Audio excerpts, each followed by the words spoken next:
নমস্কার বন্ধুরা, ঘোষ ফ্যামিলি রান্নাঘরে সবাইকে স্বাগত। আজকে আমি তৈরি করতে চলেছি খাসির মাংস। এখানে আমি মাংস নিয়ে নিয়েছি। এর ভিতর দিয়ে দেবো পেঁয়াজ কুচি, টমেটো কুচি,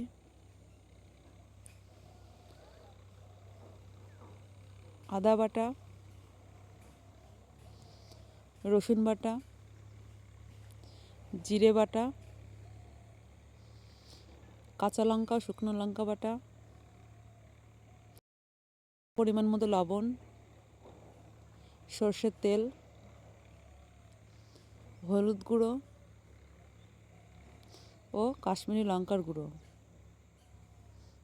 ভালো করে মাখিয়ে নেব।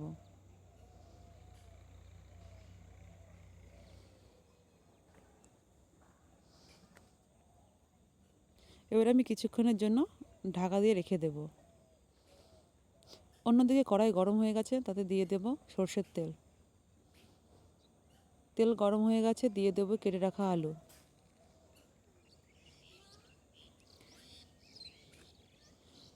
সামান্য লবণ আর একটু হলুদ দিয়ে ভালো করে আলুগুলোকে ভেজে নেব।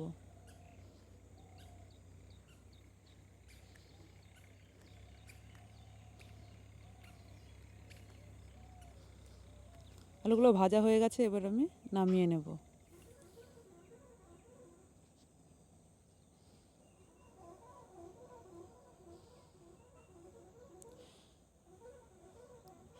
এবার ওই তেলে দিয়ে দেব গোটা জিরে, তেজপাতা, শুকনো লঙ্কা ও গোটা গরম মশলা ফোড়ন।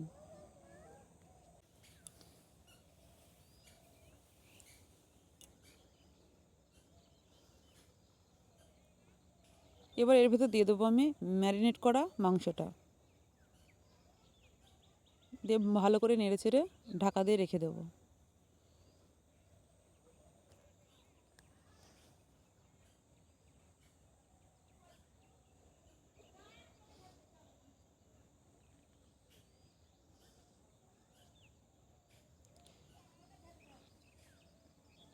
এইভাবে নেড়ে চেড়ে মাংসগুলোকে আমি ভালো করে কষিয়ে নেব।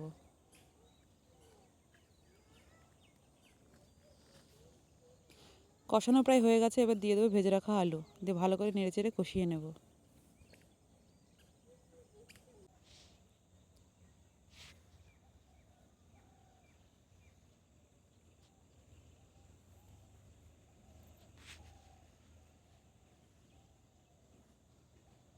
আমার কষানো কমপ্লিট, এবার দিয়ে দেবো গরম জল।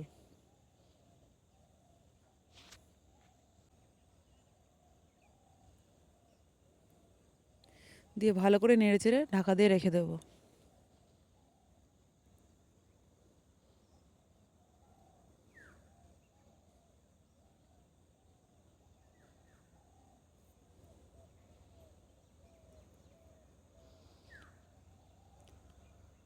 মাংস সিদ্ধ হয়ে গেছে, আমার রান্না প্রায় কমপ্লিট।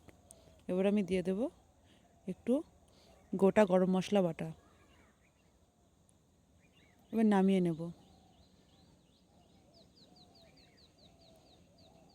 দেখুন আমার রান্না কমপ্লিট।